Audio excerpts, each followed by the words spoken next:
Hello everyone, I'm Stefan and this is my field-grown European hornbeam that really needs to be pruned back. If you saw the previous video on it, you may remember that I had pruned it in spring. This is how it looked back in April after the pruning was done. You can find a link to the video on the spring pruning and the playlist dedicated to this hornbeam in the video description. The goal of the last pruning was to promote new apical growth for obtaining a proper apex to the tree. So did we get some new growth that can be used as a new apex? Well, it's hard to say. The hornbeam grew a lot since spring and it's now over 1 meter tall. It looks just like a bush, so it could very well be the start of a hedge rather than a hornbeam pre-bonsai. So it really needs to be pruned back. Since it's hard to say where is each branch growing from, I will start by reducing the size of this overgrown hornbeam so that I can get in closer to see its structure. So for now I'm just roughly shortening all the branches without cutting any of them completely off. This should make the hornbeam more compact, and with a lot of the foliage being removed, I should be able to see its trunk and branches.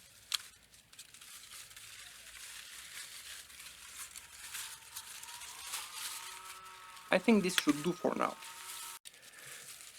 We are now able to see the top of the hornbeam. This is the large cut that I made back in spring.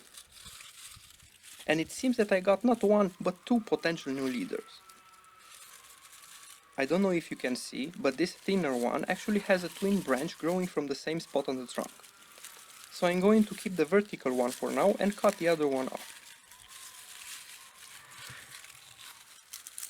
Before deciding which one of the two remaining leaders will be the new apex, I will have to do a little bit of cleanup in the lower structure. There's a thick branch here with a lot of secondary branches that are growing straight up and could start to compete as leaders, so I'll have to remove all the strong upward pointing growth from this area.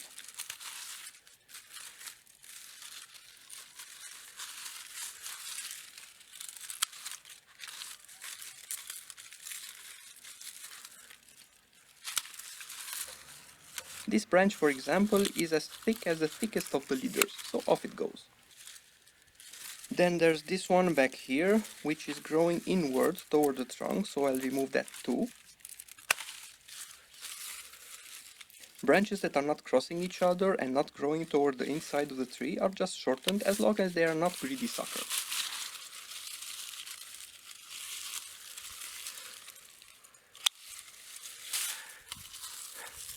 I'm also cutting off multiple branches growing from the same spot, leaving only those that could be used to create the branch structure.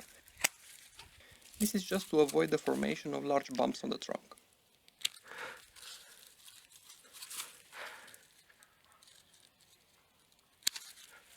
Here's another example of multiple branching from the same point.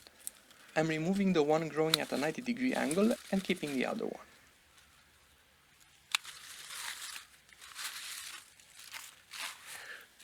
Then here we have an example of crossing branches. The thin one on top is crossing the thicker one below. So the thin one is going to be removed as it's growing at a strange angle. Then a bit of branch shortening here and there, and we're slowly starting to see the trunk.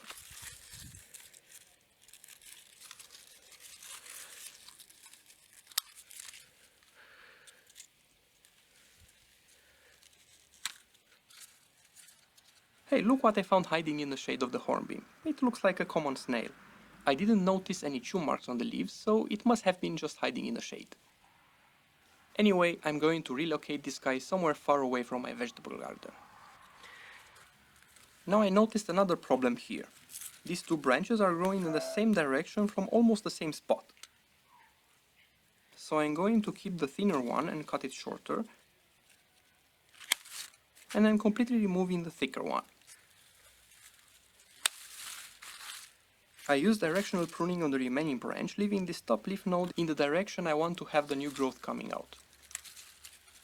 It's now time to decide which apex to keep. Will it be this one or this one? If I keep the thinner one, there will be a big bump here, and I think the trunk will have an unnatural flow. While if I keep this other one, the bump is smaller, and also the flow of the trunk will seem more natural. So I'm going to cut off the thinner one and cut this stump back roughly to somewhere around here. Then in spring I will make a final slanted cut and let it heal over. But first I'm removing all this growth to make it easier for the loppers to get it here.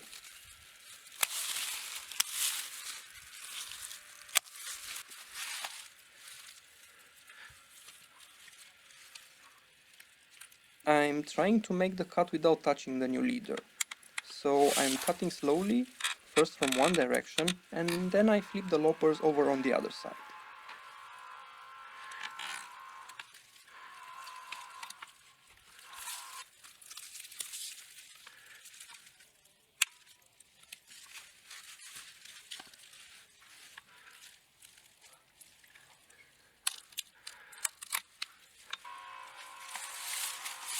I decided to use the loppers again to make the cut a bit more slanted for preventing water damage during the rainy periods to come.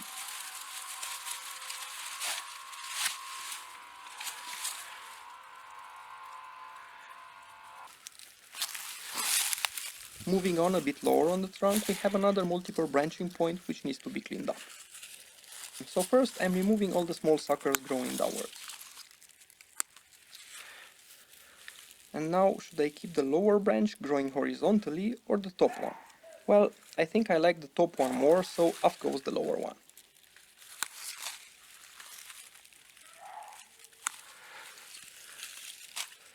And now to shorten the top one down to here.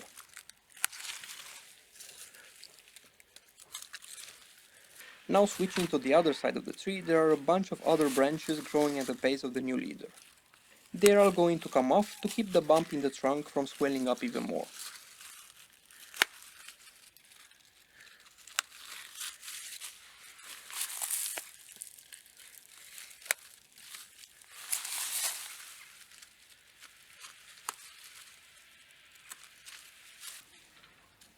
Now the only thing left to do is cut back the leader.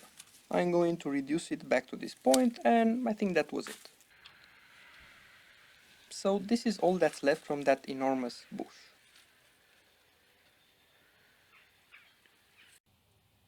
There's even a second snail here. I'm sorry about this, but you'll have to find new accommodations. It's now mid-August, so the hornbeam has enough time for a new flash of growth until October, when the leaves are usually starting to dry out. In fact, less than 1 week after the pruning, buds are already starting to swell up all over the hornbeam. I would love to hear about your experience with growing hornbeams, so please drop me a comment in the section down below. Thank you for watching, and see you in the next Odd Bonsai video.